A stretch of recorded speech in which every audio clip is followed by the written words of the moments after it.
من این موقع شب ماشین کجا پیدا کنم؟ آها آنتن دارم، میتونم اسنپ بگیرم. بس اسنپ بگیرم. تو رو خدا قبول کن، تو رو خدا قبول کن. قبول کرد. ماشینش چیه؟ چرا داره اینجوری میشه؟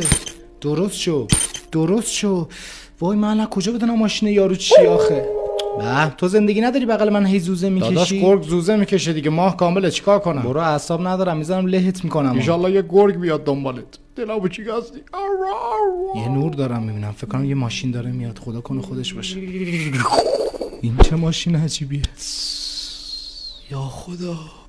آقا مدل ماشینتون چیه؟ آخه ماشینتون خیلی عجیب و سیاهه. اسم ماشین یه چیز شخصیه. یعنی چی شخصیه؟ مگه شما اسنپ نیستی؟ اسنپ هم، ولی اسم ماشینم باید یه راز بمونه. من آدم رازداریم، فقط یه اسم بهم بگو. به ماشینم میگن بتموبیل. ماشین بتموبیل من، نه بوق داره نه صندلی. ماشین بتموبیل من، ارزون و بی معطلی.